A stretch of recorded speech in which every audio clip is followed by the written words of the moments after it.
Hola Daniela Montoya, ¿cómo estás? Cuando dije que me faltaba Daniela, es que falta Daniela Rayo Tres Palacios. Hola Lorena, ¿cómo estás? Muy bien. Entonces, en este momento ya se está grabando y vamos a iniciar compartiendo pantalla y les voy a compartir la presentación que tengo para ustedes, ¿ok? Entonces, se supone que tengo ups, muy bien.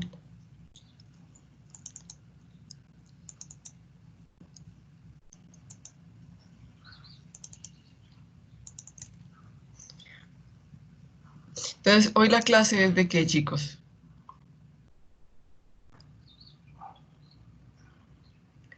Cuéntenme si lo recuerdan. Profe, no es de vitaminas. ¿De vitaminas? ¿La de vitaminas no fue la clase pasada? Sí. Profe, es que no tenemos claridad en eso porque la clase pasada era festivo y según el cronograma sí eran vitaminas, pero no sabemos por qué ese día no recibimos clase. Ah, tienen razón. Tienen razón. Ok, entonces, bueno, no les voy a hablar hoy de micronutrientes o oligoelementos, sino que les hablo en la otra clase. Entonces, quiere decir que, bueno, vamos a ver. Vamos a hablar de vitaminas, ¿ok? Entonces, pero, ¿sí son estas? Sí, son estas, muy bien. Entonces, resulta que en estos momentos ven la presentación. Sí, profe. Sí, profe. Muy bien, entonces las vitaminas son una clase de compuestos, ojo, cuerpos o sustancias nitrogenadas, en su mayoría nitrogenadas, no todas, en su mayoría. Las vitaminas salió hace mucho tiempo del nombre de lo que significa latín vita, que significa vida, ¿cierto? Y la palabra amina, que significa amoníaco, que significaba cuerpo nitrogenado o cuerpo o sustancia que se derivaba del amonio o de las proteínas, ¿ok? Sin embargo, hoy en día ya no se, pues se sigue llamando así porque es una palabra con la cual ya se caracterizan, pero sin embargo, hoy en día ya se sabe que no todas son cuerpos nitrogenados o sustancias nitrogenadas, ¿ok? Entonces, yo quiero que ustedes sepan que las vitaminas se definen como sustancias orgánicas de naturaleza y de composición variada, ¿ok? Esas vitaminas o esas sustancias de composición variada, porque son una composición bastante variada, primero no aportan energía, ya que ellas no se utilizan en nuestro cuerpo como combustible. No aportan energía, pues ellas no van a las reacciones que aportan ATP en el cuerpo.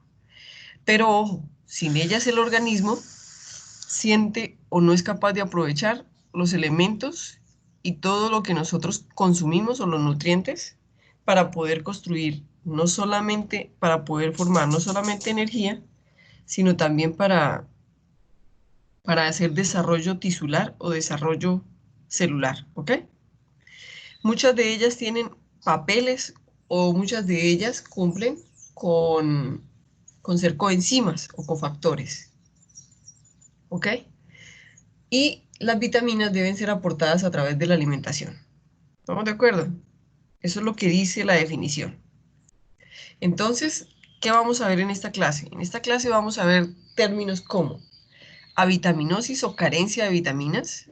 Vamos a ver hipovitaminosis, que como ustedes ya lo saben y ya lo relacionan, significa bajo nivel de vitaminas. Vamos a ver hipervitaminosis, que significa alta cantidad de vitaminas. Y vamos a reconocer que estas vitaminas, pueden ser de dos formas, pueden clasificarse de dos formas, o liposolubles o hidrosolubles, ¿ok? Liposolubles o hidrosolubles. Les voy a pedir un momentico.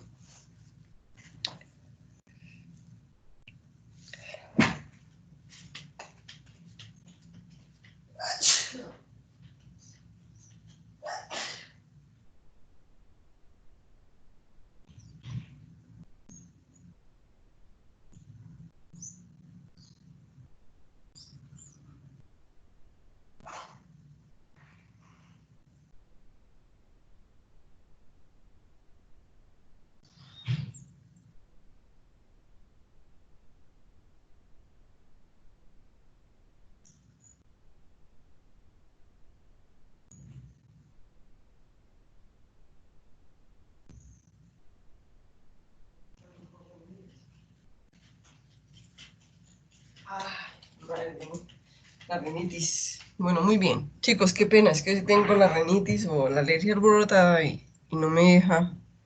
Muy bien, entonces, otra vez. Entonces, vamos a saber qué son liposolubles o hidrosolubles, ¿ok?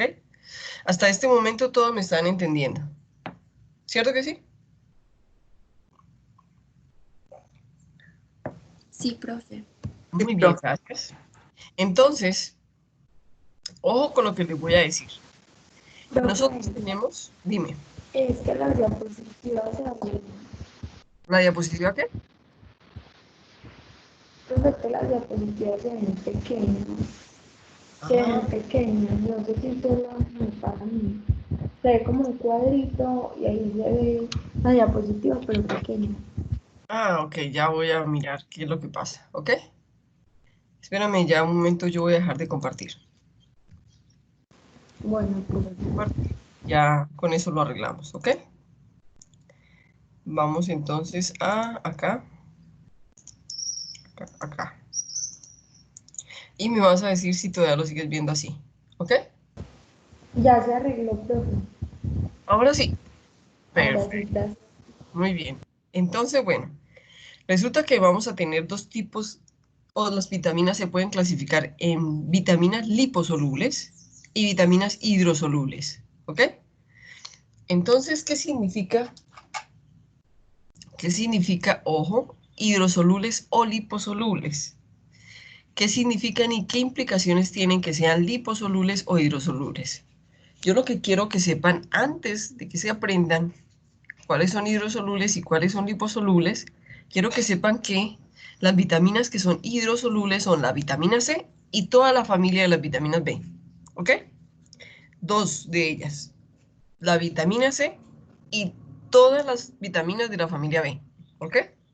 La B1, la B2, la B3, ahorita vamos a hablar de ellas, pero sí quiero que sepan que las hidrosolubles son vitamina C y todas las de la familia B. Y todas las demás le vamos a decir ADEC y se llaman las liposolubles. ¿Ok? ADEC, que son vitamina A, vitamina D, vitamina E y vitamina K. ¿Ok? Entonces, vamos a empezar hablando qué significa que sean hidrosolubles o liposolubles. Entonces, cuando yo hablo de liposolubles o hidrosolubles, estoy hablando de la capacidad que tienen ellas de solubilizarse en fluidos. Ojo, si son hidrosolubles, como su palabra o su prefijo lo dice, hidro, agua, ¿cierto? Significa que son vitaminas que se solubilizan en mis líquidos o en mis líquidos orgánicos que tienen mayormente agua. Eso quiere decir que son vitaminas que permanecen o se solubilizan en mis líquidos orgánicos acuosos. Se los voy a nombrar. La sangre, la linfa y generalmente todo lo que tenga agua, ¿ok?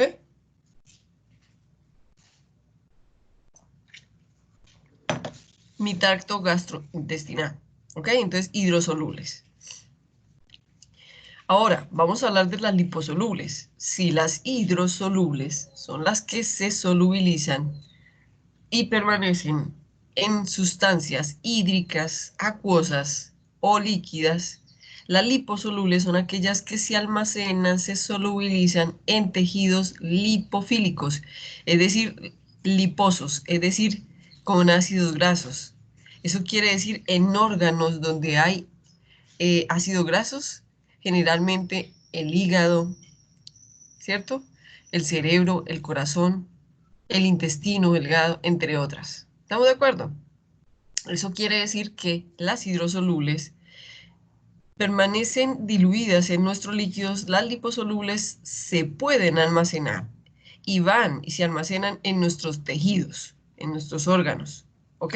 Por eso muchas de ellas tienen, las liposolubles, por eso muchas de ellas tienen acción en los órganos, ¿ok?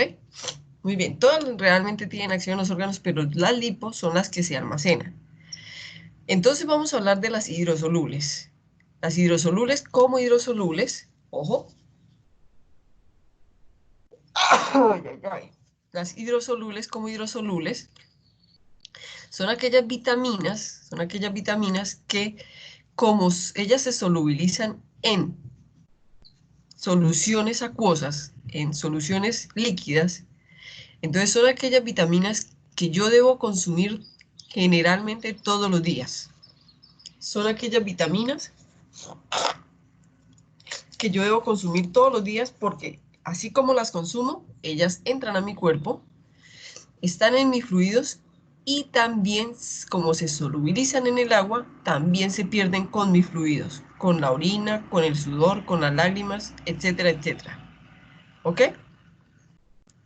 Lo que significa que si ellas se pierden o se solubilizan en el agua, si yo cocino algún alimento que tiene una vitamina, que sea A o de las vitaminas B, y boto el agua del cocimiento, estoy sacándole la vitamina y botando la vitamina. ¿Ok? Estoy sacando la vitamina y botando la vitamina. Y quizá deteriorando la vitamina. ¿Ok? Entonces, ¿qué características tienen las hidrosolubles? Las hidrosolubles se solubilizan en agua o fluidos acuosos, son sensibles a la temperatura, ¿ok? Son sensibles a la temperatura y son menos estables que las liposolubles, ¿ok? Son menos estables que las liposolubles. Entonces, si yo cocino un alimento que tiene vitamina C o vitamina B, ese alimento comienza pues yo le saco la vitamina. Por ejemplo, no sé si ustedes han visto que hay gente que cocina la guayaba para luego licuarla. Pero luego, si el agua está muy caliente, lo bota. Entonces, hombre, le está botando la vitamina. Si fue que se la dejó, o sea, si fue que la temperatura no dañó la vitamina. ¿Ok? Y si la vitamina permaneció y botó el agua, entonces la vitamina se fue en el agua. Ahora, si dejó que se enfriara el agua y hizo el jugo con el agua de cocimiento, pues ahí digamos que en cierta forma no está botando el agua, pero al cocinarla está degradando o haciendo que la vitamina se dañe o se inactive por la temperatura de cocimiento. Hasta este momento ustedes me están entendiendo lo que les he dicho. Sí, profe. Muy bien, entonces, si las hidrosolubles son aquellas que se almacenan o se solubilizan, no se almacenan, disculpen lo que acabo de decir, no se almacenan, se solubilizan en fluidos acuosos, en nuestros líquidos orgánicos, las liposolubles, que son las que se almacenan en tejido graso, es decir, en los órganos, ellas sí se almacenan, ellas sí se pueden almacenar. Entonces yo consumo las hidrosolubles todos los días porque todos los días las puedo consumir y todos los días las excreto en mis líquidos, en mi orina, en mis lágrimas, en mi sudor. Entonces ellas no se almacenan, deben consumirse todos los días. Las liposolubles no se deben consumir todos los días o no es necesario, no es que no se deba, sino que no es necesario. ¿Por qué? Porque ellas se almacenan. Es más, está demostrado que el cuerpo puede sostener niveles de almacenamiento de proteínas liposolubles por un tiempo e irlas utilizando. Eso quiere decir que yo puedo consumir mucha zanahoria, que tiene bastante vitamina A, y almacenarla. Entonces, características que tienen las liposolubles. Primero, se solubilizan en tejidos grasos. Se pueden almacenar, mientras que las hidrosolubles no. Entonces estas sí se almacenan.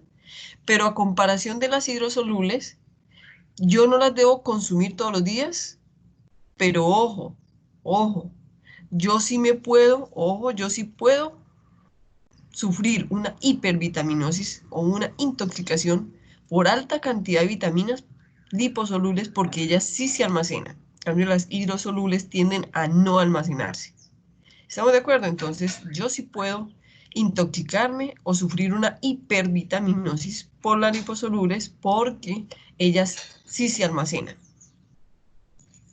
Entonces, las liposolubles son robustas versus la temperatura, es decir, ellas son fuertes versus la temperatura, no se degradan fácilmente con la temperatura. Yo puedo cocinar la zanahoria y pensar que, ojo, si yo no boto el agua, si utilizo el agua de cocimiento, la vitamina permanece, ¿ok?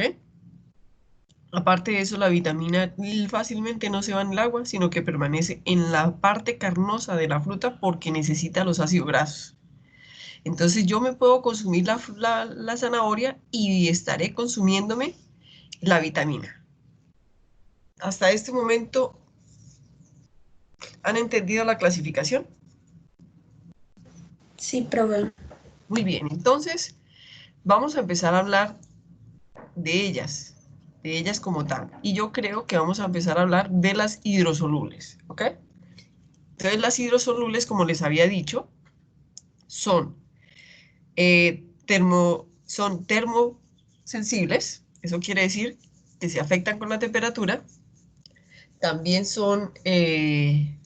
no se almacenan, por lo tanto yo tengo que consumirlas generalmente todos los días. ¿Listo? ¿Y cuáles son? Entonces vamos a empezar hablando de las de la familia B, ¿ok? Entonces tenemos la vitamina 1, que se llama la tiamina. Realmente su nombre se llama pirofosfato de tiamina. Y tiene una función crucial en el metabolismo de los carbohidratos y en la conducción nerviosa. Es muy importante para las neuronas, para la mielina del sistema nervioso central. Actúa como coenzima. ¿Sí recuerdan lo que es una coenzima? ¿Recuerdan lo que es una coenzima o un cofactor? Aquella sustancia que yo utilizo no como enzima, es decir, ella no tiene actividad enzimática, sino que es necesaria para que la enzima se active, es necesaria para que la enzima actúe, es necesaria para que la enzima tenga actividad enzimática. ¿Estamos de acuerdo? O para que sirva como catalizador. La enzima puede estar en mi cuerpo, pero si este cofactor o esta coenzima no se presentan, la enzima está inactiva. Es una forma que utiliza mi cuerpo para no hacer todas las reacciones, sino que la reacción ocurra cuando realmente mi cuerpo en su comunicación química o celular lo necesite. Entonces las enzimas permanecen inactivas hasta que llega un cofactor o una coenzima, activa la enzima y le dice a la enzima que es hora de realizar esa reacción. Entonces, la vitamina B1 es una coenzima para 3 complejos enzimáticos, como son la piruvato deshidrogenasa, el alfa-ketoglutarato deshidrogenasa en el ciclo de Krebs y los cetoácidos deshidrogenasas. Entonces, generalmente, ¿dónde actúa? En la piruvato deshidrogenasa, que es la oxidación de piruvato a acetil-CoA, y todo lo demás que son cetoácidos del ciclo de Krebs, como el alfa-cetoglutarato y los cetoácidos deshidrogenasas. ¿Ok? Entonces, es muy importante en los ácidos grasos, en los carbohidratos y en el ciclo de Krebs. ¿Ok? Entonces, yo acá les tengo una reacción donde tengo el piruvato o ácido pirúvico y tenemos un cetoácido. Entonces, ¿qué pasa? Llega la vitamina, y hasta que la vitamina no está, no hace que la reacción ocurra, porque, ojo, porque si no está esta coenzima, entonces ella no se convierte de piruvato a acetil-CoA. ¿Y cómo se llama la enzima? Se llama acetilcoenzima A, ¿ok? Y como ustedes lo ven, es una coenzima, ¿ok? Muy bien.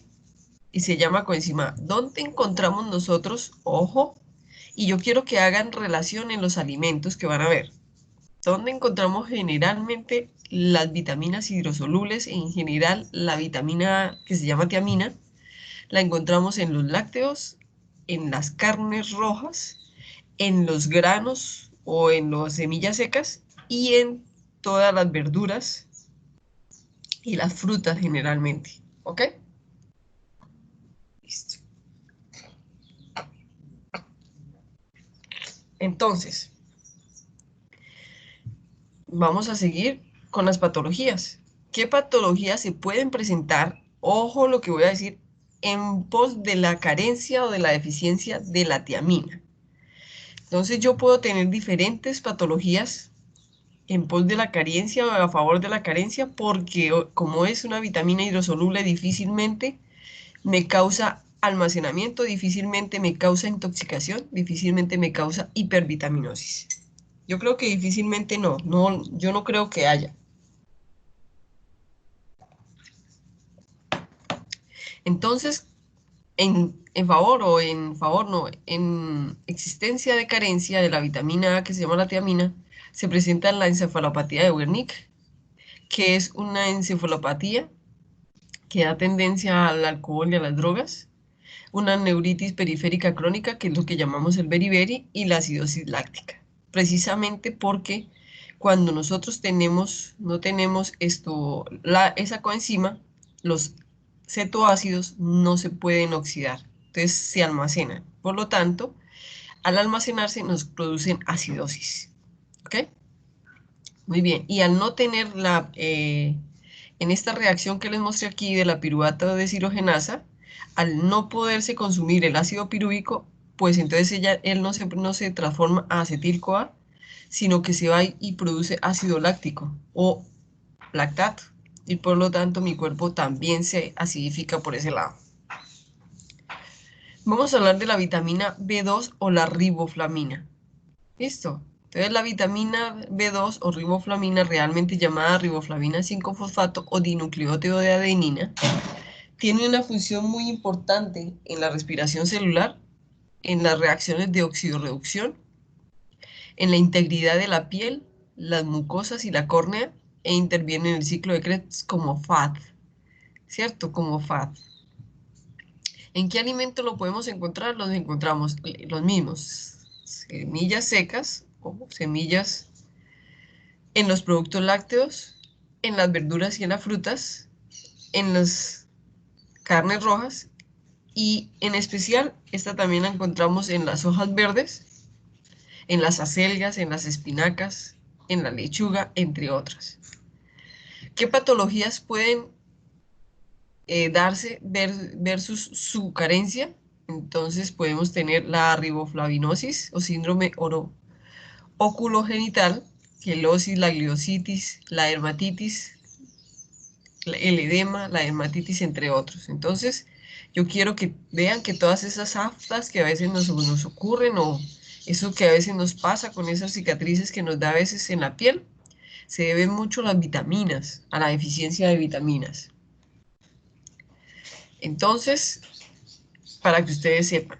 Pero ojo, recuerden que estas son hidrosolubles, entonces no tienden a almacenarse, ellas no tienden a causar almacenamiento o intoxicación por hiper, ¿ok?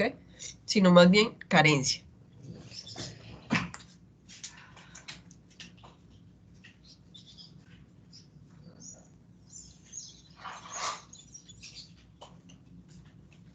Muy bien, entonces vamos a hablar de la siguiente, la vitamina B3.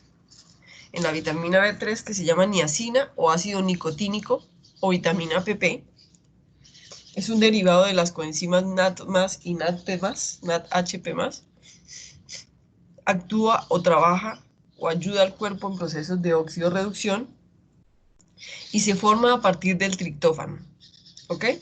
Se produce a partir del triptófano. Entonces, ¿en qué alimentos los podemos encontrar? En el maíz. Ojo, recuerden que el maíz no es del todo digestivo. Parte del maíz llega a nuestro tracto y sale, pero ese maíz tiene esa vitamina.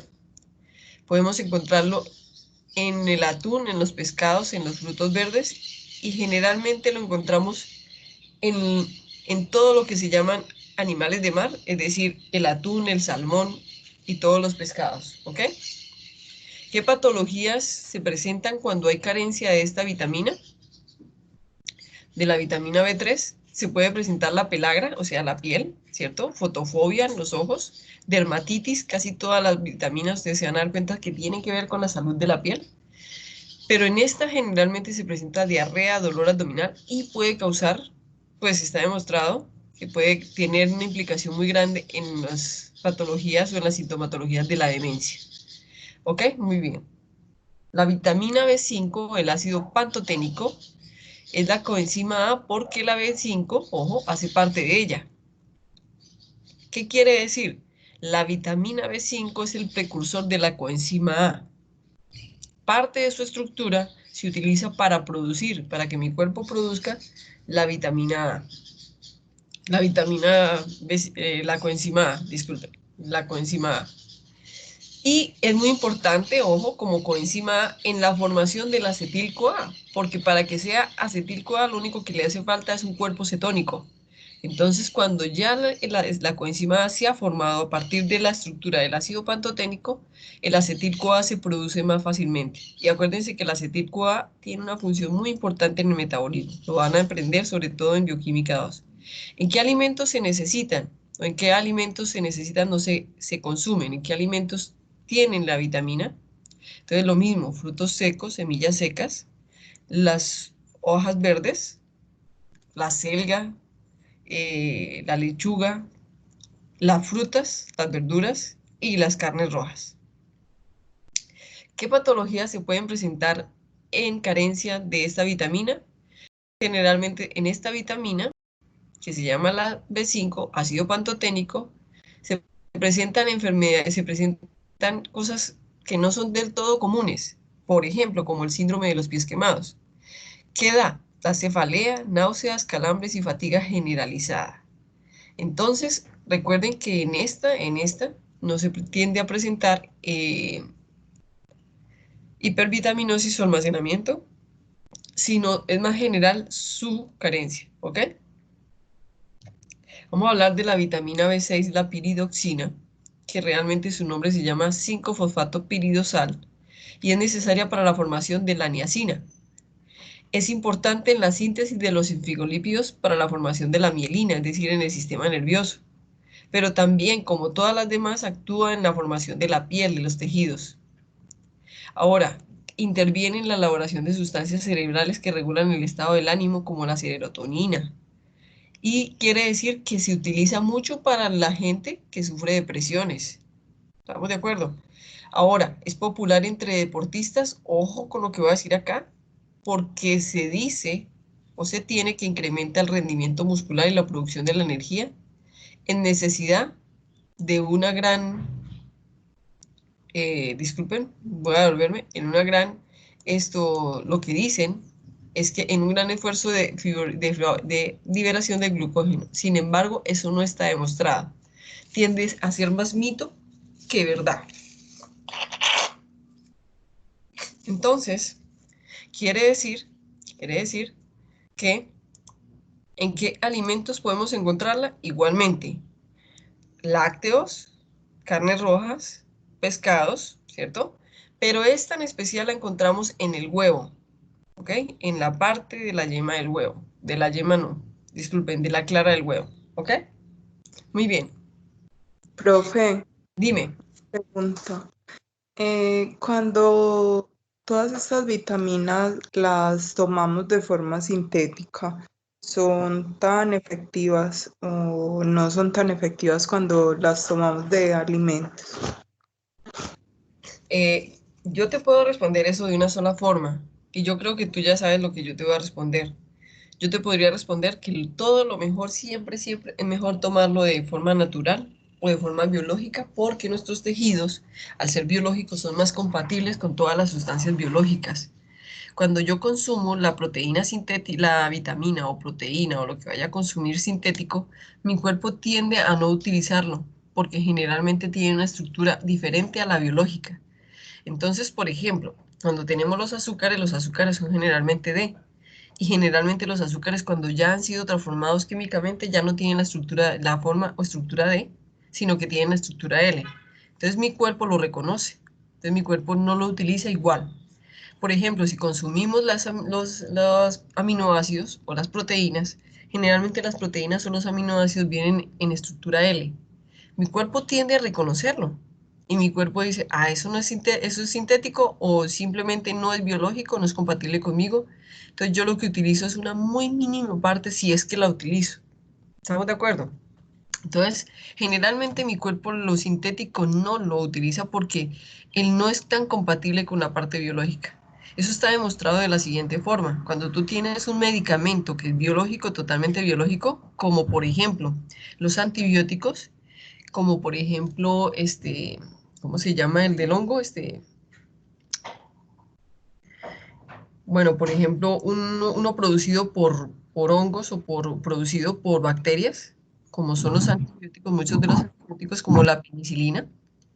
Entonces la penicilina es biológica, mi cuerpo la reconoce como biológica. Entonces la acción de la penicilina cuando es biológica es mucho más, es una línea de acción mucho más continua y mucho más efectiva que la de la sintética, porque nosotros los seres humanos somos especialistas en mirar las moléculas y producirlas sintéticamente. Pero cuando la molécula sintética mi cuerpo no la utiliza igual. Es más, sintética la línea de acción se rompe, es como si en partes actuara y en partes no actuara. Entonces, cuando el medicamento es biológico, es una línea de acción mucho más continua, mucho más fuerte, pero por lo tanto, como es biológico, es mucho más costoso obtenerlo. Porque para obtenerlo, pues se tiene que producir a nivel de bacterias, de hongos, ¿cierto? Entonces es mucho más costoso el proceso. Lo químico tiende a ser mucho más económico y mucho más rápido por el mismo hecho de que se produce más rápido, más fácil. Y es más, se produce más en masa que lo biológico. ¿Ok? Muy bien. No Gracias, sé si profe. te contesté. Bueno, Sí, entonces, profe. Dime, ¿qué patologías se pueden presentar versus la carencia de la vitamina B6 o la piridoxina? Entonces, la neuropatía periférica. Generalmente la neuropatía periférica la conocemos no solamente por esto, es decir, adormecimiento de los extremos. Cuando a mí me dan calambres en la parte de los extremos del cuerpo, los brazos, las piernas, también la podemos ver cuando la gente sufre de glucemia o de hiperglucemia o de diabetes. ¿Ok? La vitamina B8, la biotina, importantísima generalmente para muchas reacciones de nuestro cuerpo, es una coenzima necesaria en la síntesis de ácidos grasos, de la gluconeógenesis, del metabolismo de la leucina, actúa como en la transferencia del dióxido de carbono en numerosas carboxilasas. Por ejemplo, ella es la responsable de que el acetil-CoA se carboxile y es una señal química o una comunicación química para que mi cuerpo sepa que hay demasiados ácidos grasos en mi cuerpo y que hay que empezar a almacenar. Es decir, que hay que empezar a sintetizar ácidos grasos. ¿Ok? Entonces, es importante en ese sentido. Entonces, esta es la misma reacción de los ácidos grasos, es decir, es un intermediario que le dice a mi cuerpo que hay que almacenar ácidos grasos. Pero lo que más importante aquí es que ustedes se den cuenta que no es la enzima, sino que es una coenzima. Es decir, que tenemos la enzima y la enzima espera a que llegue la biotina como una comunicación celular y le diga, oye, hay que empezar a actuar. ¿Estamos de acuerdo? Entonces sigue siendo papel de coenzima. ¿En qué alimento la podemos encontrar? En alimentos lácteos, semillas secas, lo mismo la clara del huevo, eh, las carnes rojas y las frutas y las verduras. ¿Ok? ¿Qué patologías se pueden presentar versus la carencia o la deficiencia de biotina? Principalmente la acidosis. Se presenta también la acidosis láctica, pero se presenta el dolor de cabeza, ¿cierto? Se presentan toda esta cantidad de síntomas debido a esa carencia, ¿ok? Vamos a hablar de la vitamina B12 que se llama la cobalamina. Realmente su nombre es metilcobalamina y es una vitamina que tiene un papel muy importante en la transferencia del grupo metilo para formar metionina. Actúa en la regeneración del grupo metilo para formar succinil-CoA, es decir, las vitaminas son importantes porque muchas reacciones de nuestro cuerpo dependen de ella, de su existencia. Por eso es que algunos científicos, eso es una discusión que hoy en día algunos científicos dicen que son vitales, que son necesarias para la vida. Alguna gente que es científica dice que no necesariamente, ¿ok? Que mi cuerpo es capaz de trabajar, no necesariamente si no están ellas, es decir, si no ellas no están presentes. ¿Dónde se encuentran? Todas las hidrosolubles las podemos encontrar en las frutos, en los lácteos, en las verduras y en las frutas, en los pescados o frutos de mar, en las carnes rojas, en el huevo y en las semillas secas, ¿ok? ¿Qué patología se puede presentar versus la deficiencia de la cobalamina? Generalmente, una de las más reconocidas en ella es la anemia megaloblástica, donde nosotros tenemos una deficiencia o un problema con los células rojas, ¿ok? Muy bien, entonces tenemos la otra vitamina que se llama el ácido fólico. El ácido fólico en conjunto con la cobalamina, con la B12, es un cofactor de enzimas en el metabolismo de los aminoácidos y de los ácidos nucleicos. Es muy importante para el mantenimiento del ARN y el ADN, ¿ok? Ahora, es esencial en la síntesis de esos dos ácidos nucleótidos, procesos de multiplicación y división celular, formación de glóbulos rojos, mire, otra vez las células rojas, sobre todo grupo hemo, previene algunos tipos de cáncer. Eso es algo que todavía yo podría decir está entredicho, ¿ok? Estimula la formación de ácidos digestivos. ¿Dónde la podemos encontrar? De manera sintética como todas las demás, pero la podemos encontrar en semillos secos, en las carnes rojas, en el huevo, en las frutas y las verduras y todas las hojas verdes, acelga, espinacas. ¿Qué pasa versus la carencia? Versus la carencia de esta vitamina. Se puede presentar retraso del crecimiento, ¿cierto? Porque ella aporta al mantenimiento del ADN y el ARN. Se puede presentar bajo peso, falta de apetito, debilidad, palidez, fatiga, anemia megaloblástica, lo mismo, las células rojas, defectos de nacimiento en el cerebro, como ustedes lo pueden ver aquí, en la columna vertebral del bebé, espina bífida, dificultades en el aprendizaje. Y por último, como hidrosolubles, vamos a hablar de la vitamina C, el famoso ácido ascórbico. Entonces la vitamina C, su principal función o lo que más se le reconoce es la función antioxidante, eliminación de radicales libres y como eliminante de o actuante en la disminución de los radicales libres, se le reconoce como que actúa mucho en enfermedades degenerativas o como anticancerígeno, como antivejez. Todas aquellas sustancias que tienen esa función antioxidante se les reconoce como aquellas sustancias que tienen acción de antivejez o de que actúan en las enfermedades degenerativas, ¿ok? La vitamina C es necesaria para la producción de colágeno, reparación de heridas, hormonas y neurotransmisores. Tiene propiedades antibacterianas e inhibe el crecimiento, ¿ok? La vitamina C es muy reconocida y la tenemos sintética o también se puede encontrar mucho en la naranja, ¿cierto? En la guayaba, en otras frutas. Y tiene propiedades antihistamínicas, es decir, alergias, asmas. Aumenta la producción de estrógenos durante la menopausia, mejora el estreñimiento por sus propiedades laxantes, ¿ok? Entonces, generalmente, ¿dónde la encontramos? En los frutos rojos, generalmente los frutos que tienen color verde, rojo, amarillo, ¿cierto? Y generalmente las verduras. Entonces, ¿qué patologías se pueden presentar versus la carencia de la vitamina C? Entonces, la principal y la que más se trata de evitar con la vitamina C es el escorbuto, ¿cierto? Que generalmente se conoce como el sangrado de las encías, la mala cicatrización de las heridas, la equimoxis, la piel áspera y reseca. Miren ustedes que las vitaminas tienen un papel muy importante en la buena salud de la piel. Mayor propensión a infecciones porque como antibacterial o como agente antibacterial, él ayuda a combatir las infecciones y dolor e inflamación articular, ¿cierto? Muy bien. Entonces, en este caso hemos hablado de las vitaminas hidrosolubles, aquellas que son sensibles a la temperatura, aquellas que no se almacenan en nuestro tejido graso y aquellas en las cuales yo tiendo a presentar más hipovitaminosis o carencia que cualquier otra sintomatología. Vamos a hablar de las liposolubles. Y habíamos dicho que las liposolubles sí se almacenan en nuestro tejido graso, que no son termosensibles, es decir, son termorresistentes, es decir, que aguantan temperatura, ¿cierto? Soportan diferencias de temperatura. Y lo más importante es, o lo más importante no, la característica que más las diferencia es que versus las hidrosolubles, ellas sí me pueden ocasionar hipervitaminosis, porque ellas sí se almacenan, ¿ok? Ellas sí se almacenan.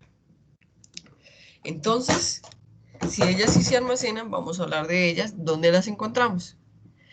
La vitamina A es la primera. Acuérdense que las vitaminas liposolubles las llamamos ADEC. La vitamina A, la vitamina D, la vitamina E y la vitamina K. Y cada una de ellas se reconoce por un nombre en particular, así como las otras. Entonces vamos a hablar de la primera, que se llama la vitamina A. La vitamina A, generalmente llamada retinol, así se llama, retinaldehído o ácido retinoico, es esencial para el crecimiento y mantenimiento de las células y reparación de las células. ¿Cuáles son las que generalmente reconocemos como su acción principal? Las células de la retina, las células de nuestro tejido visual, que son las que ustedes ven ahí, generan los pigmentos necesarios para el funcionamiento de la retina. Entonces, ella es a nivel visual. Un momentico, chicos. Dime. ¿Qué? Ah, no se preocupe. Dale. Sí. Que te vaya muy bien, amor. Ok. La vitamina A tiene propiedades antibacterianas, es antioxidante, ¿ok? Entonces recuerden lo que yo les dije, es muy comercializada para el envejecimiento o para la oxidación de nuestras células, de la dermis, nuestras células en general. Cuando se dice que es antioxidante, se utiliza mucho como anticancerígeno, cosa que no necesariamente está demostrado, ¿cierto? Pero se tiende a comercializar y se tiende a vender mucho como anticancerígeno. Y participa en la protección y mantenimiento de los tejidos epiteliales. Ojo, miren, otra vez, piel y mucosas. ¿Ok? Entonces yo quiero que ustedes tengan en cuenta que las vitaminas son muy importantes para la piel. ¿Ok? Pero ¿cuáles vitaminas debemos consumir? Generalmente las naturales, las que vienen en las frutas, las que vienen en las verduras, las que vienen en los alimentos que mi cuerpo sí los va a utilizar y los va a asimilar de forma rápida y de forma constante. ¿Dónde podemos encontrar la vitamina A? Igualmente en los lácteos, en los pescados, en las carnes rojas, en las frutas y las verduras, sobre todo las hojas verdes y colores intensos como los rojos, amarillos, verdes, y generalmente son aquellas que ustedes ven de colorcitos muy llamativos, ¿ok? Esos son generalmente los alimentos que tienen vitamina A.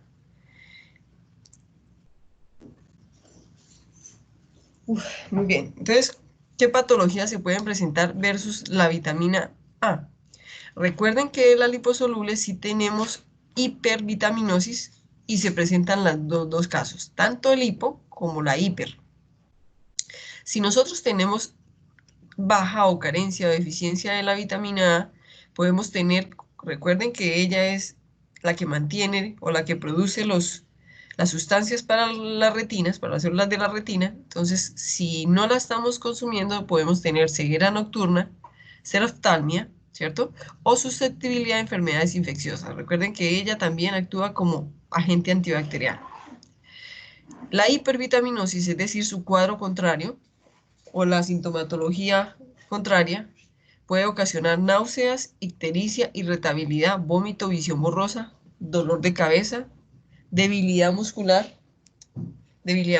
abdominal, somnolencia, estados de alteración mental.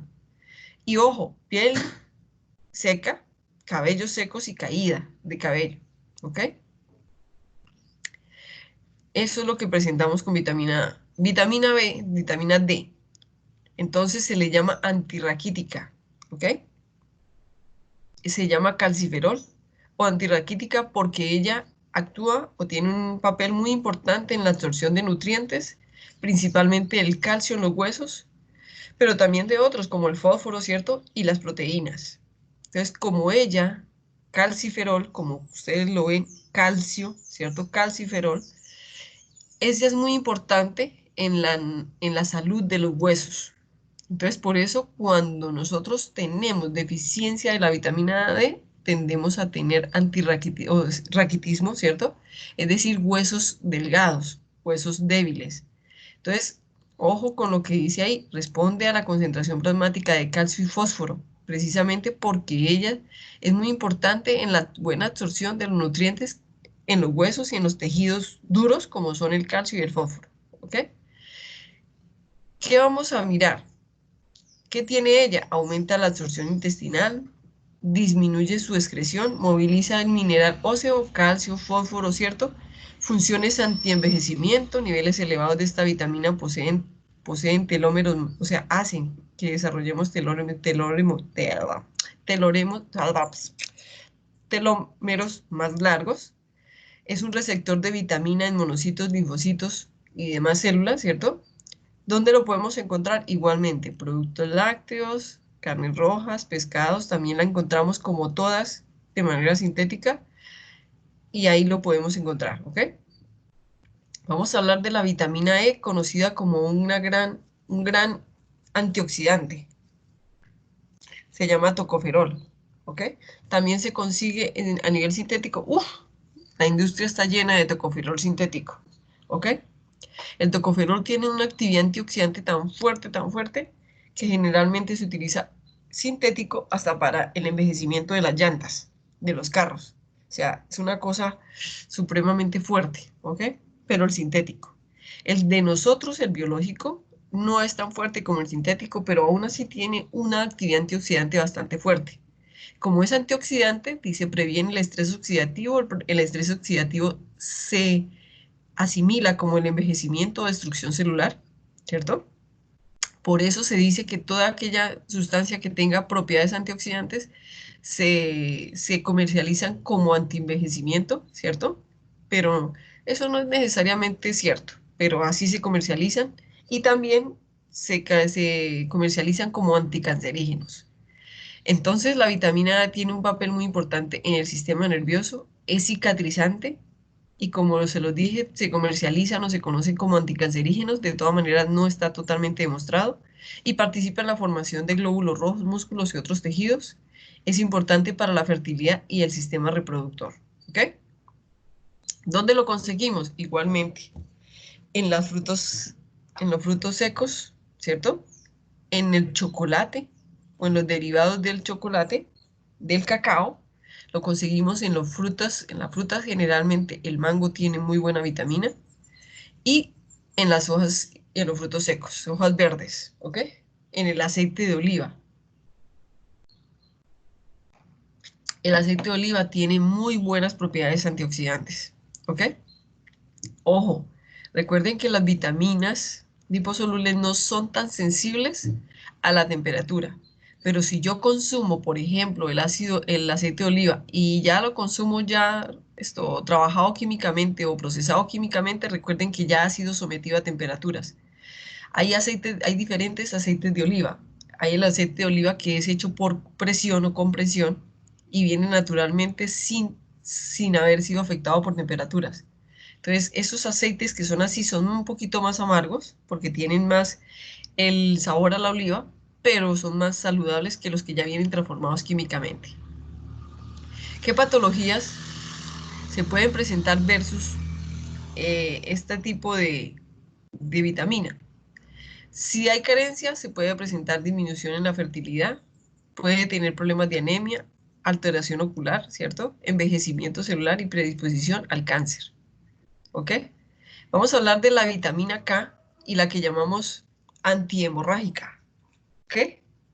Entonces la vitamina K es porque ella trabaja en la cascada de coagulación. Es importante para la cascada de coagulación, es decir, es importante para nuestro sistema coagulante en el cuerpo. Normalmente ella se consigue, como todas, de manera natural y de manera sintética. Entonces reconocemos tres formas de la vitamina K. La filoquinona, que es la forma natural más abundante. La menaquinona, que es la que producen las bacterias en nuestro intestino, nuestra flora intestinal, ¿cierto? En el intestino grueso, en el colon. Y la menadiona, que es sintético. Es decir, es el que el hombre ha logrado producir a manera de síntesis de la vitamina K. Es fundamental en la cascada de coagulación, como yo les decía, para los factores 2, 7, 9 y 10, ¿cierto? Es importante en la formación ósea, precisamente osteocalcina, antihemorrágica o filoquinona, porque es la vitamina que nosotros utilizamos para la coagulación. ¿Dónde se puede conseguir? Igualmente, frutos verdes, frutos secos, carnes rojas, de forma sintética, en el huevo y en el aceite de oliva. Voy a pedir otro, qué pena muchachos, es que esta rinitis me tiene.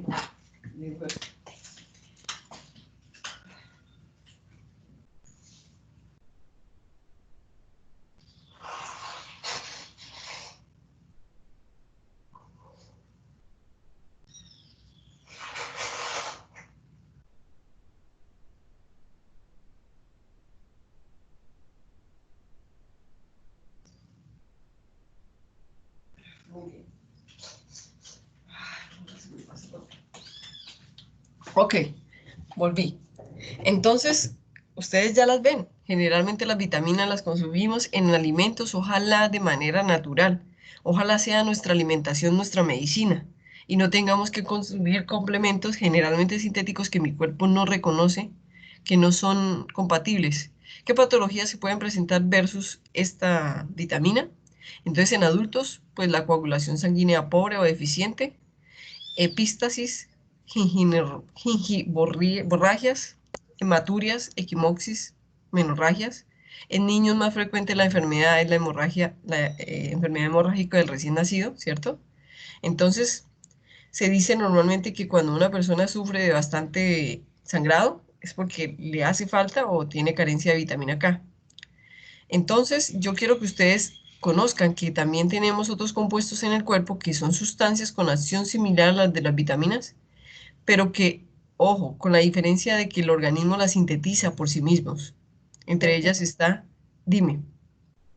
Es que se me genera una duda. La vitamina K entonces es coenzima de alguna otra, porque en las diapositivas pasadas Ajá, decía que proteínas C, S y Z. ajá. Entonces, para poder que estas se produzcan, tiene que haber buena, pues Vitamina K. buena, mira, sí.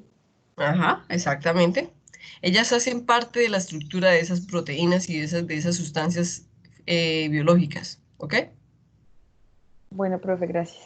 Muy bien, entonces tenemos productos o sustancias que mi cuerpo produce. Ojo, aquí dice ácido fólico, pero también tenemos una vitamina que se llama ácido fólico. No quiere decir que mi cuerpo no la produzca. Mi cuerpo la puede producir, pero no en gran cantidad. Recuerden que mi cuerpo no necesariamente produce todo lo que necesita en gran cantidad. Entonces tenemos el inositol, la colina y el ácido fólico, ¿ok? Entonces vamos a hablar del ácido fólico como tal. Se llama, generalmente lo consumimos en vegetales, ¿cierto? Junto con la vitamina 2 participa en la síntesis del ADN. Es muy importante en la división celular, ¿cierto? Por eso es un ácido fólico, generalmente, como es tan importante en la división celular, generalmente se le recomienda a las maternas, aunque yo pienso que si una persona se alimenta bien no necesita de suplementos, inclusive materna, en época materna. Producen los niños detenimiento su crecimiento y disminución en la resistencia a las enfermedades, es decir, ayuda a que el sistema inmune sea mucho más fuerte. En adultos, ojo, su deficiencia puede provocar anemia, irritabilidad, insomnio, pérdida de memoria, disminución, ¿cierto? De las defensas por su propiedad antibacteriana, mala absorción de nutrientes, entre otros, ¿ok? Entonces, yo quiero que, siendo la vitamina B9, también una sustancia que mi cuerpo necesita, que también consumo y que también mi cuerpo puede sintetizar. Hasta aquí hemos visto vitaminas. ¿Tienen alguna duda, chicos? ¿Preguntas?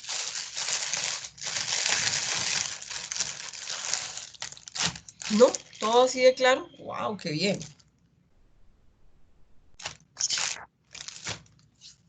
Muy bien. Entonces, ¿qué nos debe quedar claro? Nos debe quedar claro cuáles son hidrosolubles, cuáles son liposolubles y cuál es la diferencia entre ellas. Ujú. Entonces, ¿eso les quedó claro? Sí, profe. Muy bien, entonces hasta este momento hemos visto lo que se llaman vitaminas. ¿Ok?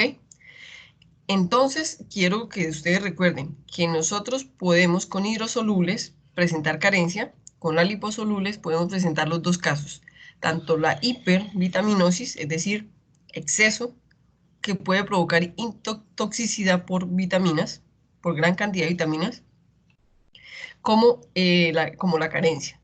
Recuerden ustedes que las liposolubles las podemos consumir y mi cuerpo las almacena. Entonces mi cuerpo las va utilizando y las va utilizando sin necesidad de que yo las tenga que consumir todos los días. Generalmente las hidrosolubles se tienen que consumir a diario, ¿ok? Muy bien. Entonces en este momento hemos ya visto, espérenme un momentico, en este momento hemos ya visto lo que son vitaminas. Si tienen alguna duda, cuéntenme de una vez, ¿ok? Muy bien. Y para terminar con el tema, voy a aprovechar y les voy a hablar de lo que son micronutrientes u oligoelementos. ¿Ok? Entonces, voy a hablarles de lo que son un oligoelemento o lo que nosotros consumimos, llamamos como micronutrientes, que como su palabra lo dice, son nutrientes que están en cantidades muy pequeñitas, en cantidades micro, ¿cierto? Miren la palabra, el prefijo que utiliza que se llama micronutrientes, que también lo conocemos como oligoelementos. ¿Qué son los oligoelementos? Son metales, ojo, metales o metaloides presentes en dosis muy pequeñitas en los seres vivos. Y tenemos lo que pasa con cualquier elemento o con cualquier sustancia. Nosotros lo necesitamos en cantidades muy pequeñitas, pero tanto su ausencia como su exceso son perjudiciales para el organismo. Ustedes lo han podido ver durante todo Bioquímica 1, ¿cierto? Tanto su exceso como su carencia afectan nuestro cuerpo. Los oligoelementos los podemos encontrar en diferentes formas químicamente. Entonces, generalmente hay muchos que nosotros en la naturaleza encontramos en forma de sales y algunos otros los encontramos en su forma elemental, es decir, solitos. Cuando nosotros los encontramos en forma de sales, todos tienen un papel importante a nivel estructural y, ojo, se encuentran en el organismo formando estructuras, ya sea disueltos en el líquido del organismo o formando parte de las proteínas. Entonces, generalmente les voy a hablar de los metales o los metaloides que nosotros conocemos y que consumimos en forma de sales. En los dientes tenemos calcio, en los huesos tenemos calcio y fósforo, ¿cierto? En los fluidos corporales tenemos cloro, potasio, sodio, hierro. Todos ellos son metales, pero nosotros ¿cómo lo consumimos? Por ejemplo, el sodio y el cloro lo consumimos en forma de sal de mesa. El hierro cuando nos hace falta nos dan suplementos, es decir, sulfato de hierro, entre otras, ¿cierto? Y así sucesivamente. Entonces, nosotros lo podemos encontrar en forma de sales, de minerales, ¿ok? Pero ¿cuáles son realmente los oligoelementos? Los que son metales o metaloides. El potasio, el sodio, el magnesio, el fósforo, el azufre, ¿ok? Ahora, también los podemos encontrar en forma elemental, es decir, ellos solitos en la naturaleza, y en forma elemental, igual que acá, como sales, intervienen en la regulación y el equilibrio de las funciones respiratorias, digestivas y musculares, y muy importantes en funciones metabólicas. Por ejemplo, el hierro, el manganeso, el flúor, el yodo, el cobre, el cromo, entre otras. Recuerden que nosotros las necesitamos en proporciones o cantidades muy pequeñitas, pero que tanto su carencia como su exceso nos puede causar problemas, ¿ok? De salud. Entonces, ¿cuál es su función orgánica? Miren, yo quiero invitarlos aquí a que ustedes miren que son los elementos de la tabla periódica, pero generalmente los que están en la zona de transición. Es decir, no los que están en los elementos representativos, sino generalmente en la zona de transición, ¿ok?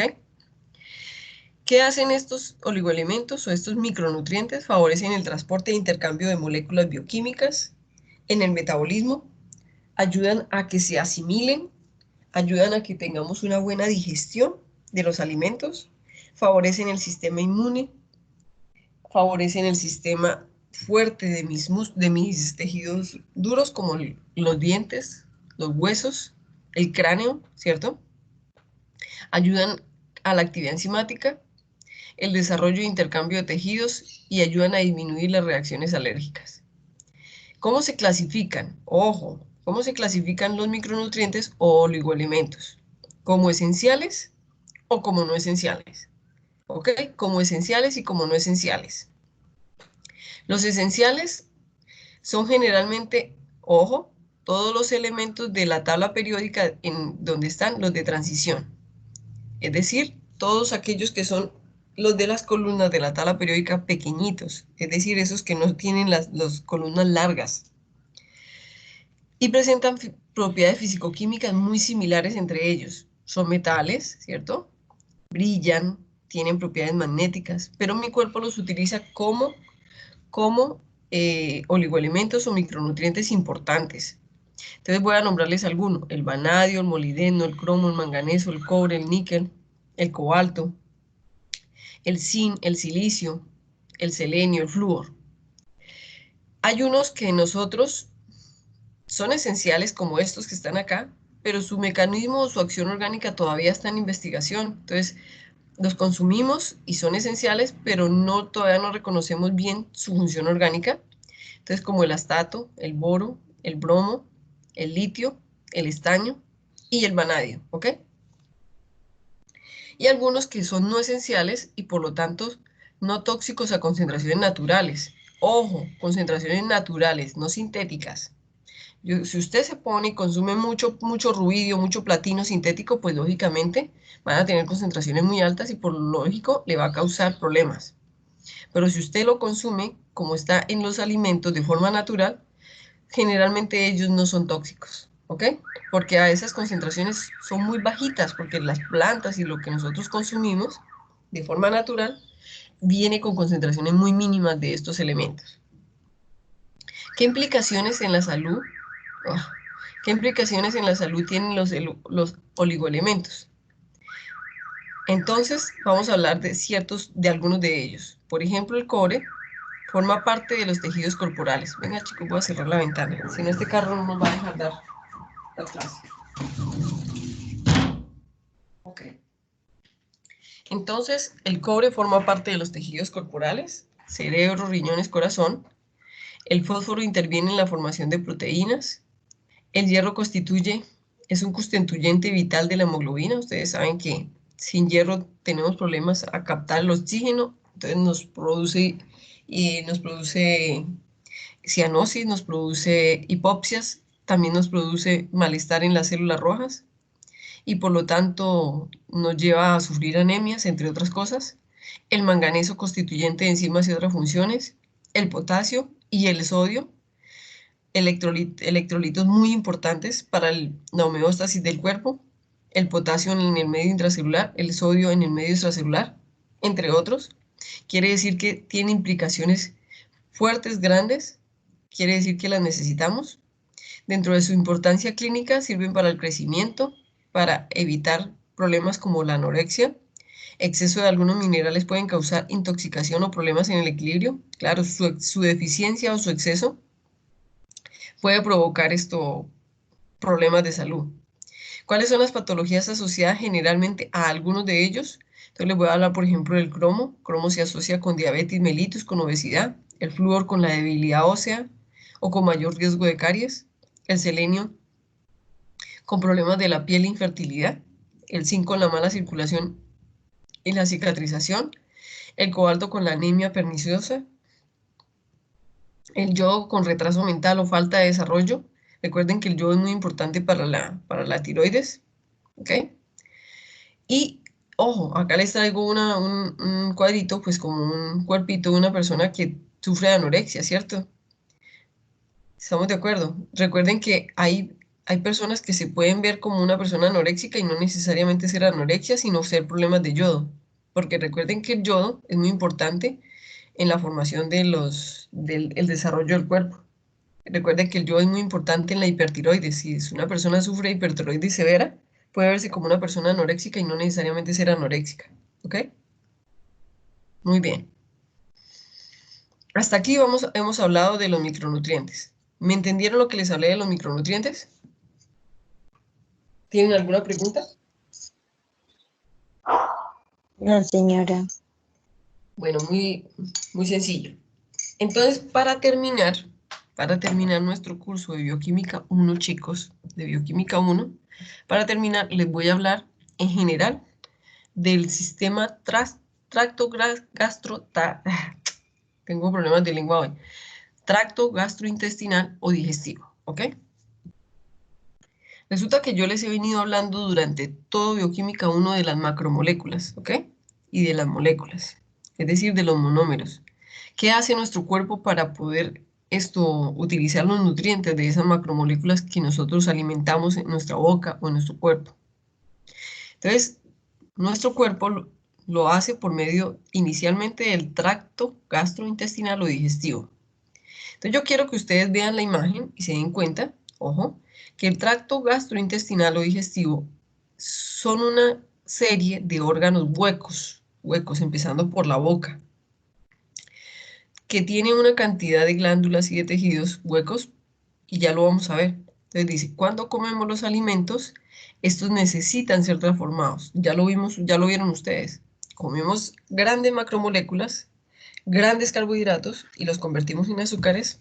Comemos ácidos grasos o lípidos y los convertimos en ácidos grasos. Comemos proteínas y los convertimos en aminoácidos. ¿Estamos de acuerdo? O ácidos nucleicos. Entonces, cuando comemos los alimentos, ellos necesitan ser transformados para que el cuerpo pueda aprovechar los nutrientes y ellos puedan ser absorbidos, ¿cierto? Por la sangre y llevados a donde tienen que llegar, como por ejemplo el hígado, para que el hígado los distribuya y mi cuerpo los pueda utilizar como debe utilizarlos. A ese proceso de transformación le llamamos la digestión, ¿ok? Le llamamos la digestión, por eso este aparato se llama digestivo o tracto gastrointestinal, ¿ok? Entonces, la digestión se define como el proceso mediante el cual los alimentos se degradan, se descomponen, pero no es que yo los pudra, es que yo los vuelvo más pequeños. Yo los rompo para poder utilizar todos los nutrientes como fuente de energía y en funciones biológicas que mi cuerpo necesita. ¿Ok?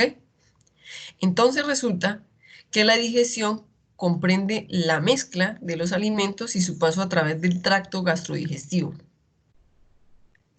Y la descomposición química de las moléculas grandes en moléculas más pequeñas, donde hasta las bacterias que tenemos en el colon, en la parte del colon y del duodeno, hasta ellas, como las conocemos como flora intestinal y microbiota, ayudan a descomponer y digerir.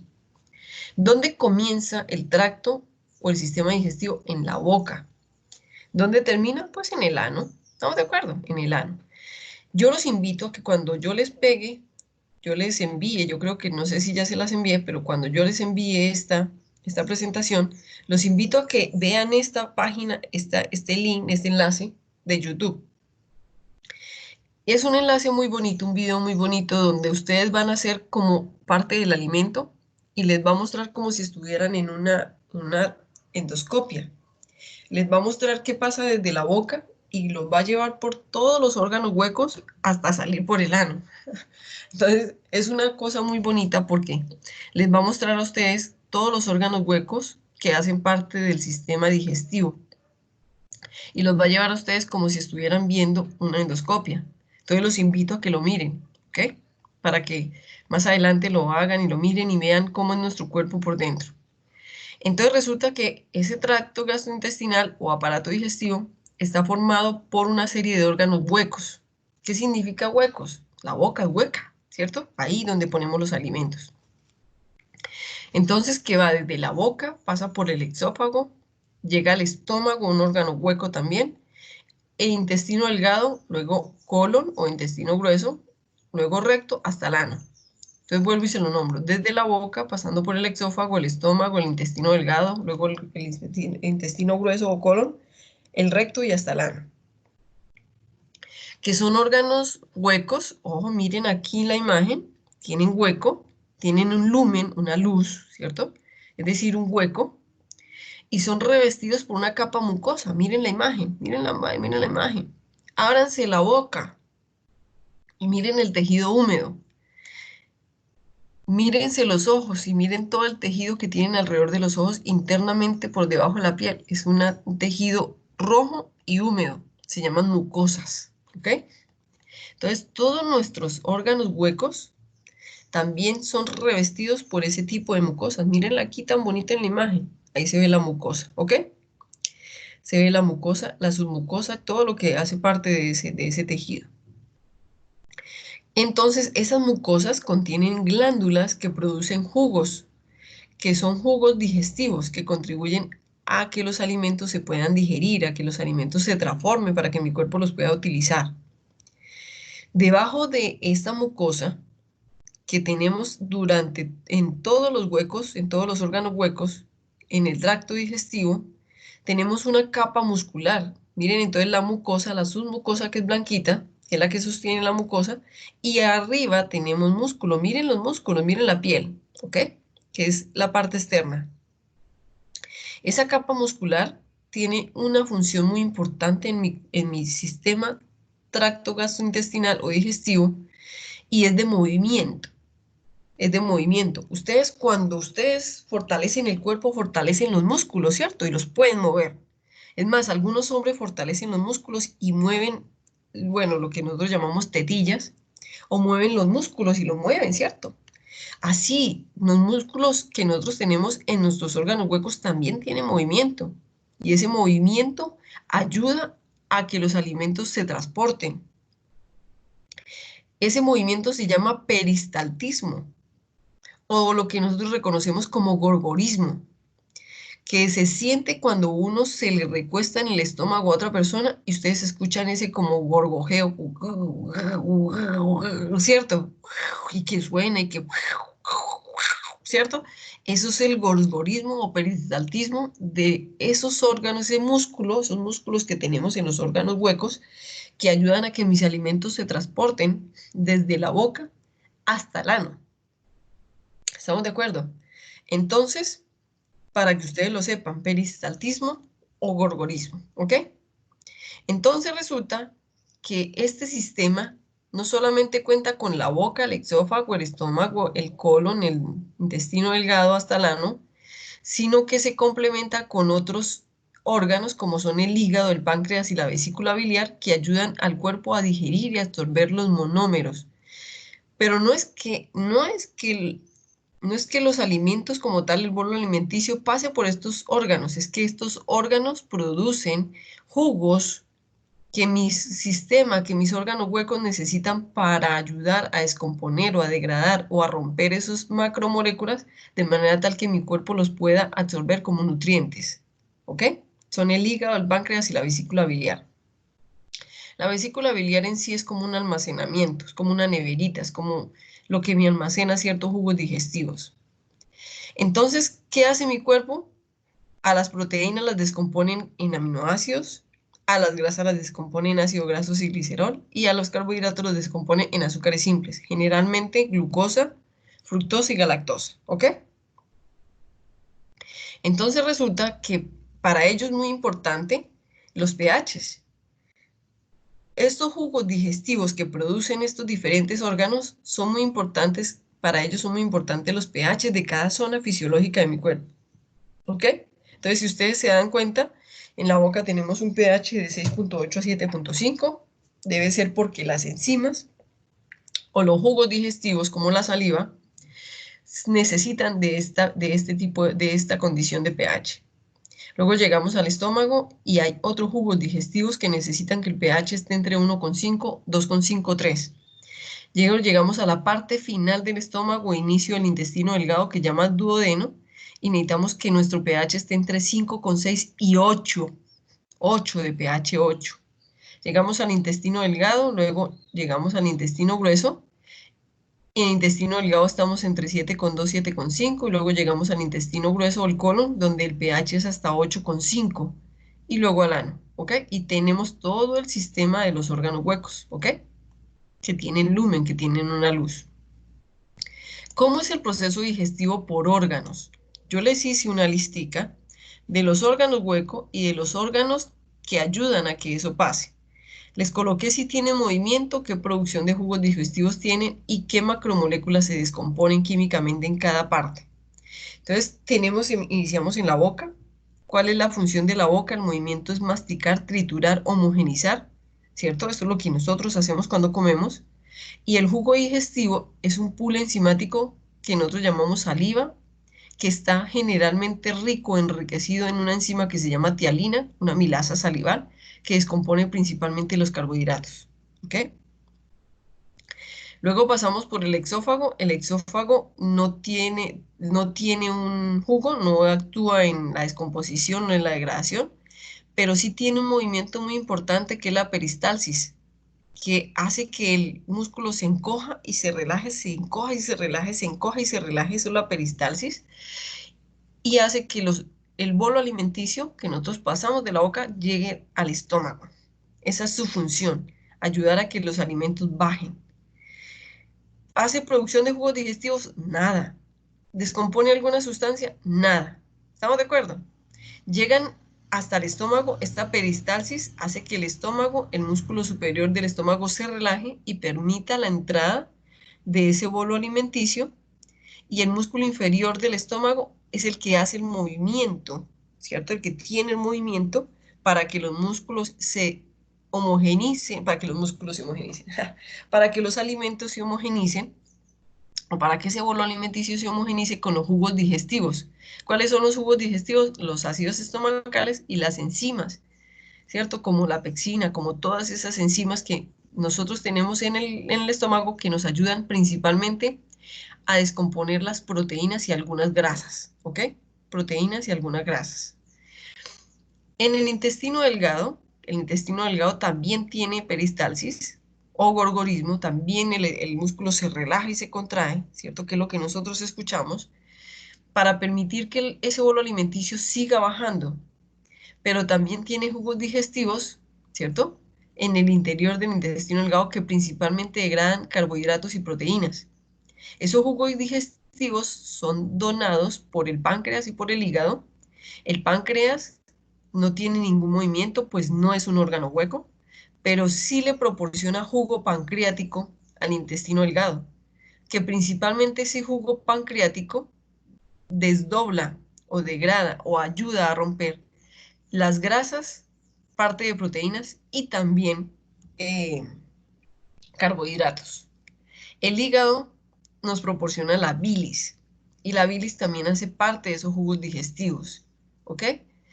El intestino delgado, ya pasamos al intestino grueso, que es órgano hueco, después del intestino delgado, y también tiene movimiento, peristalsis. No tiene ningún jugo digestivo porque ya todos los jugos digestivos los han dado hasta el intestino delgado, ¿ok? Intestino corto, pues no, corto no, delgado. Entonces no tiene ninguna producción, pero tiene bacterias que nosotros llamamos flora intestinal o flora bacteriana, y esas bacterias también segregan sustancias que ayudan a que nosotros terminemos de descomponer los pocos alimentos que alcanzaron a llegar hasta el intestino grueso, porque la mayoría de nuestros nutrientes se absorben en el intestino delgado. Algunos alcanzan a llegar al intestino grueso y son las bacterias las encargadas de ayudarnos a absorber los pocos nutrientes que quedan. Y lo que mi cuerpo no alcance a digerir hasta el intestino delgado ya pasa al colon y se almacena hasta la excreción, que sale por el ano, ¿ok? Muy bien. Vamos a hablar de la descomposición de las macromoléculas. A medida que los alimentos se transportan a través de ese tracto gastrointestinal, es decir, esos órganos digestivos huecos, se descomponen químicamente los alimentos en partes más pequeñas usando movimientos como masticar, exprimir, mezclar. ¿Cómo lo hacen? Con la boca, con los músculos, relajando y contrayendo. Y los jugos digestivos, como son los ácidos estomacales, la bilis y todas las enzimas que tenemos de la hipófisis, del páncreas, de todo eso, ¿ok? Todas esas enzimas son jugos digestivos. ¿Cuáles son los jugos digestivos y cuál es su función? En la boca tenemos las glándulas salivales que producen saliva, que es un jugo digestivo con enzima tialina, con amilasa salival principalmente. El exófago, con la peristalsis, empuja la comida por el exófago hacia el estómago. El estómago tiene glándulas del revestimiento que producen ácidos estomacales y enzimas como la pepsina. Ahí me faltó la pepsina.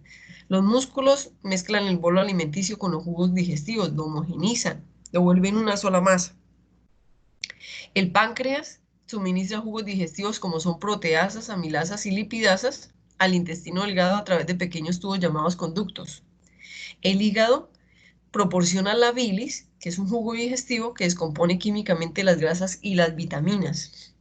Los conductos biliares transportan la bilis desde el hígado hasta la vesícula y allí la almacenan mientras no hayamos comido. Pero cuando comemos, la vesícula lo da o lo proporciona al intestino delgado para que lo use en la degradación o en la descomposición de esos alimentos. La vesícula biliar sirve como almacenamiento de la bilis, que es proporcionada por el hígado, y luego la transporta hacia el intestino delgado.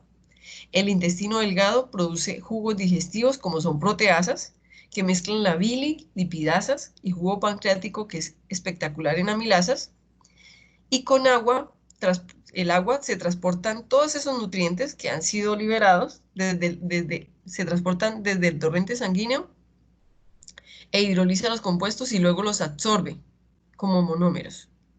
En el intestino grueso hay más agua que transporta hasta el torrente sanguíneo los nutrientes que las bacterias han logrado liberar y que mi cuerpo necesita absorber. Sin embargo, la mayoría de los nutrientes se absorben en el intestino delgado. Los que ayudan a que haya una poca absorción de nutrientes en el colon, en el intestino grueso, son las bacterias. Y en el intestino grueso se produce la vitamina K. Para que ustedes lo sepan, la vitamina K natural de nuestro cuerpo se produce en el colon, intestino grueso. Los productos de desechos de la digestión y parte de los alimentos se convierten en heces. Se almacenan en la parte final, es decir, en el recto, y nosotros los excretamos por el ano. ¿Ok? Entonces, ojo con lo que dice acá.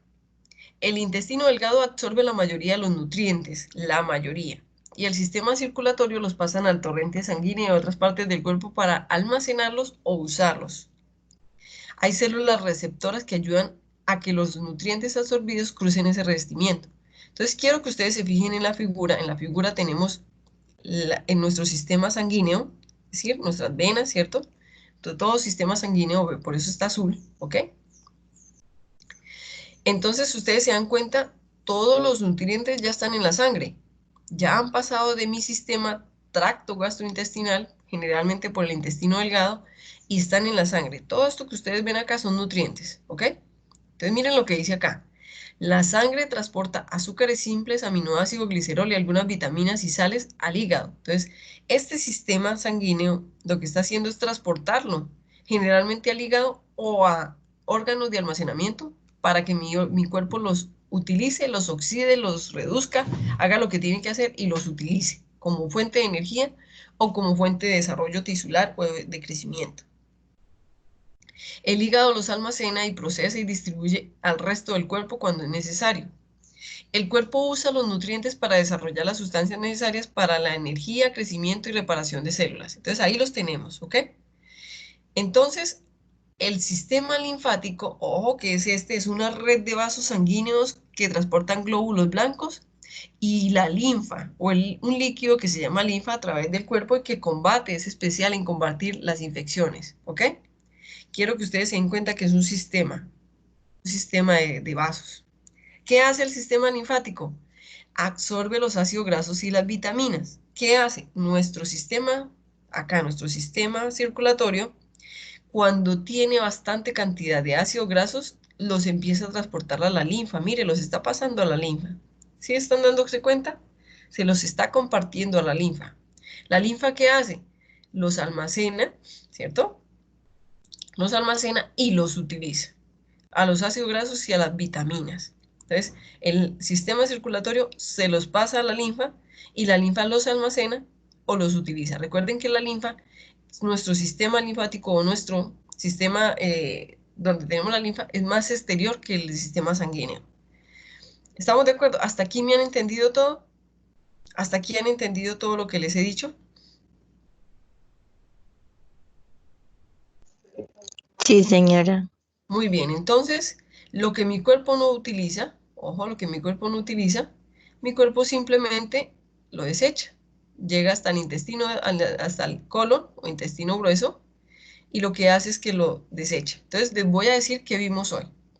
En esta parte de acá, vimos digestión o cuando nosotros ingerimos los nutrientes en la boca, los deglutimos, los masticamos, los homogenizamos, los deglutimos y por medio del exógeno, del exófago lo pasamos al estómago. En el estómago hay otros jugos pancreáticos, jugos digestivos, como la pexina, como otros jugos digestivos, que me ayudan a descomponer, ¿cierto? Parte de esos alimentos pasan al intestino delgado. En el intestino delgado se absorben, ¿cierto? Al sistema circulatorio. Se hace la absorción, ¿cierto? En el sistema circulatorio, nuestro sistema circulatorio los lleva al hígado, los almacena. Mi hígado se encarga de utilizarlos, usarlos, distribuirlos, ¿ok?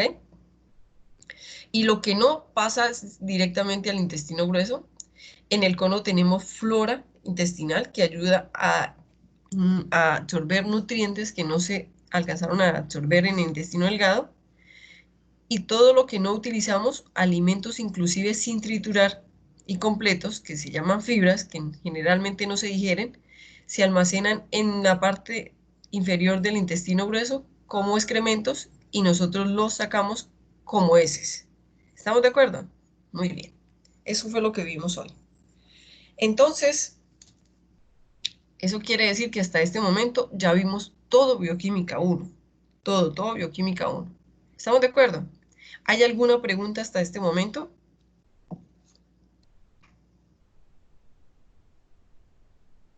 ¿O todo quedó muy claro?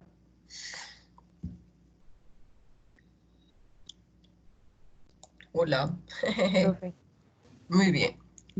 Entonces, yo creo que en general ustedes ya vieron macromoléculas, ya vieron los monómeros, ya vieron las propiedades de los monómeros y en este momento acabamos de terminar viendo qué es lo que hace mi cuerpo para absorberlo, ¿ok?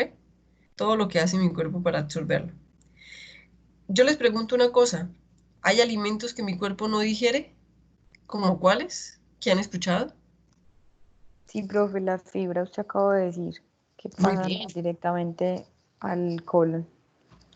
¿Qué función tienen las fibras? Por ejemplo, ¿como cuáles? Como la avena, como todas esas. Mejorar el tracto. Que sea más eh, fácil poder dar del cuerpo.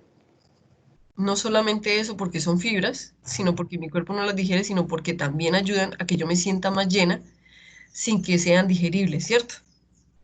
Eso tiene varias funciones. ¿Qué más, chicos? ¿Qué más han escuchado? Cuéntenme.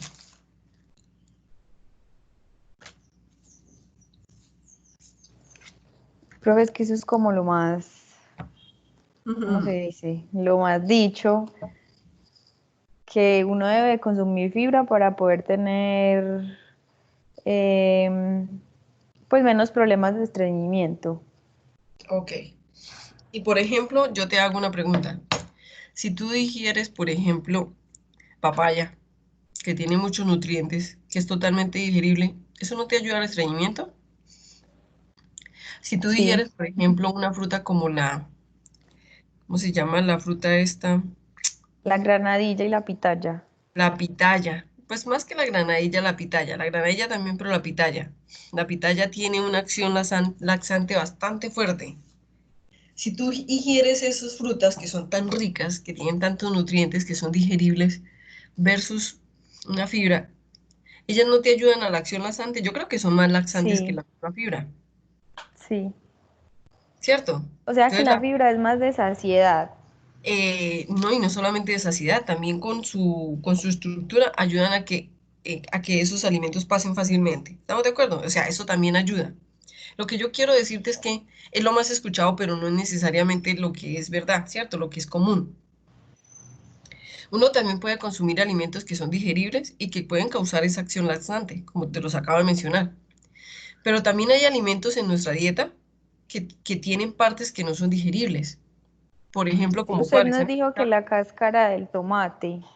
Muy bien, la cáscara del tomate, la cáscara del pimentón, Sí, el porque usted en maíz. una de las clases nos dijo que si nosotros queríamos ver como el tiempo o lo que se demoraba el Mi cuerpo de cuerpo. nosotros en digerir los alimentos, Ujú. entonces que comiéramos tomate y que miráramos cuando ya eh, apareciera pues en las heces. Y que Pero eso era, póngale cuidado. Yo no puedo comer tomate solamente la parte carnosa, porque la parte carnosa, mi cuerpo es tan especial, tan impresionantemente inteligente, que si yo me como el tomate con la cáscara, como la cáscara no se digiere, él coge la cáscara y la limpia con los ácidos, ¿ok? Entonces coge la parte carnosa y lo utiliza para absorber los nutrientes que ella me proporciona. ¿Mm? Pero resulta que la cáscara es la que no se digiere.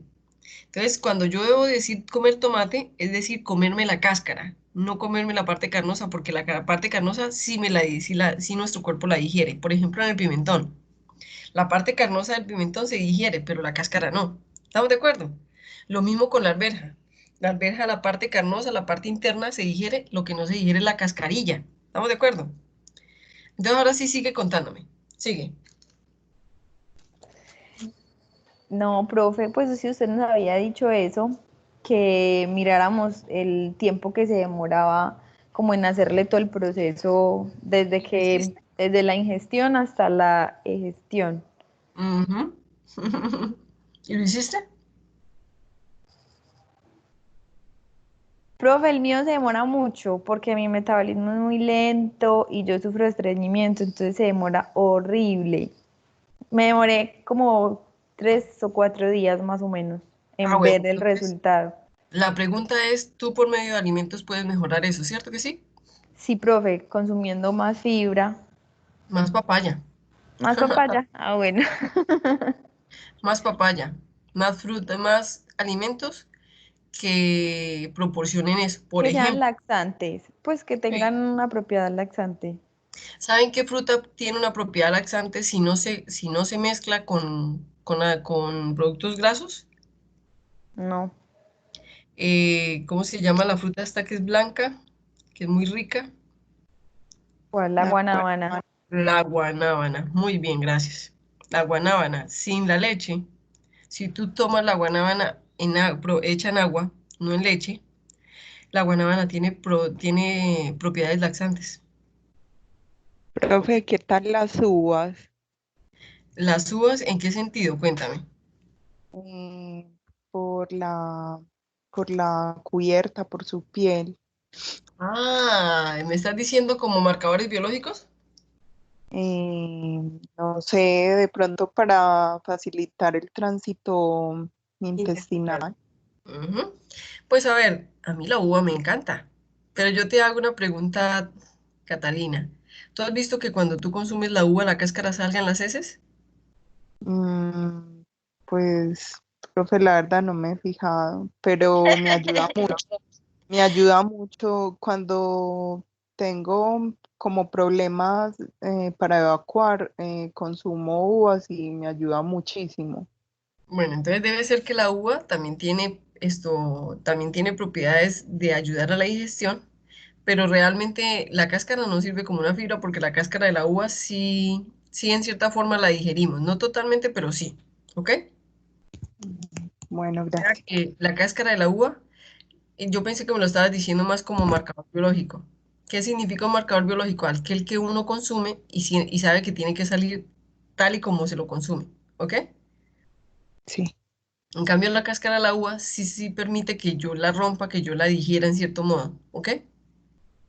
Mm, Entonces, no, es que generalmente, yo les cuento algo, si uno consume mucha fruta, uno tiende a tener muy buena digestión. Pero si usted quiere mejorarla, utilice frutas que tienen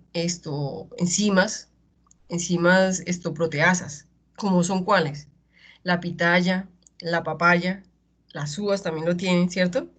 La Entre guanábana. la guanábana, entre otras. Se llaman enzimas proteasas, es decir, que ayudan a digerir, ¿ok? Y por eso son frutas o alimentos que nosotros podemos utilizar para que mi cuerpo tenga una digestión sana. Entonces, por ejemplo, si tú sufres si tú sufres con la digestión o endurecimiento de estómago, entonces lo que tú debes hacer es consumir mucha papaya, muchas frutas digestivas y comer fibra. Por ejemplo, más que la fibra, yo diría que hay una muy especial que yo esa sí la recomiendo un poco, aunque es fibra que se llama, no la avena, porque yo consumo mucho la avena en Profe, general, la linaza. la linaza, exactamente. La linaza tiene una capacidad de ayudar al cuerpo, pero ¿cuál es la acción de la linaza? La linaza no solamente es fibra y mi cuerpo no la digiere, sino que la linaza, no sé si ustedes se han dado cuenta que la linaza, Profe, eso queda como babosito cuando uno lo echa en agua. exacto, la acción de la linaza es ayudar a que eso permanezca, a que eso sea blando, ¿sí me entiendes? Eso. Ayuda a que eso sea blando y ayuda a que mi cuerpo lo pueda pasar rápidamente de forma, porque entre más se endurezca, A ver, yo les voy a hablar de lo que ustedes han O visto. sea, es como si fuera un aceitico, pues, que pone que resbalen las cosas, que pasen más fácil. Lubricante, sí, señora. Allá voy. Es como un lubricante. Es como cuando tú tienes un tubo y quieres que todo pase, tú lo tienes que lubricar para que todo pase por ahí fácilmente. Entonces, lo mismo. Las heces que no son duras, son blandas, son las que más fácil se evacúan. Cuando tú tienes una S dura, que es seca porque falta agua, porque falta porque falta humedad, la linaza es especial para ayudar a eso, para ayudar a que las heces sean más blandas. ¿Ok? Eso es lo que tiene la linaza, que no tienen las otras fibras como la avena, como las otras que sí endurecen en la S. ¿Listo? Chicos, ¿alguna otra pregunta? ¿No? Todo muy claro, yo soy muy buena docente, no mentiras. Pero entonces eso indica que entendieron bien, ¿cierto? Sí, profe. Muy bien, chicos. Profe, Entonces, No, pero y dime. también usted es muy buena docente. Ay, gracias. profe, hola. Con Laura. Buenos días. Buenos días. Profe, pues mira, lo que yo pienso, por ejemplo, la fibra se encamina más como solamente como a la digestión, pues porque dicen que da pues como la saciedad y ayuda a la digestión, pero Es, también ayuda mucho para el colesterol. también, sí, señora. ¿Por qué? Porque hace que no haya pues como colesterol alto y demás, porque el Ujú. colesterol es una sustancia pues como así, como una, parecida a la grasa, pues lo que entiendo. No, es que el colesterol es grasa. Ajá, sí. Pero Entonces, por qué la fibra ayuda a que yo tenga una, una baja absorción de ácidos grasos? Porque como ella hace que los alimentos no se digieran tan fácil, entonces lo mismo pasa con los ácidos grasos. Van a correr, van a irse, van a desplazarse con las fibras y no se va a absorber de la misma forma que yo absorbo los ácidos grasos cuando no tengo tanta fibra. Por eso es que y ayuda a... también se elimina por las heces. Exacto, así Ujú. es. Ujú. Bueno, entonces, chicos, quiero decirles que fue un gusto haberles enseñado Bioquímica 1. Espero que les haya gustado. Espero que hayan visto que no es muy bonita. Espero que haya sido para ustedes importante conocer toda esta función tan importante del cuerpo. Si ustedes se dan cuenta, es la base, junto con la biología, de lo que ustedes están estudiando. Que si una persona va a ser importante o va a hacer cosas bonitas, es porque de verdad se basan en fundamentos como la bioquímica, como la biología, como la fisiología, ¿ok? Entonces, déjeme, pues, no me queda más que decirle que gracias, que hasta aquí llegamos con Bioquímica 1, que no sé si nos veamos en Bioquímica 2, eso espero, pero no sé. Y entonces, solamente me gustaría decirles que ojalá que les haya provocado que les guste más que disgustarles la bioquímica, ¿ok? Como tal. Entonces, muchas gracias. Fue un gusto haberlos conocido. Y entonces solamente nos queda el parcial, ¿ok? Y el parcial, Profe, nada digo, más esa bobadita. Nada más. nada más que esa bobadita. ¿Qué Esa sea? bobadita. Detalle. Profe, 5 para todos. Oh, oiga, tú siempre desde que yo te conozco me estás diciendo lo mismo. Claro, profe, yo siempre pensando en mis compañeros. Yo pensé que en ti. Muy Profe, bien. Profe, o sea que el otro viernes entonces ya sería el final. Pues a ver, miremos Espérenme un momentico, voy a dejar de compartir pantalla, ¿cierto? Voy a dejar de compartir y vamos a dejar de grabar, ¿cierto? Ok, muy bien.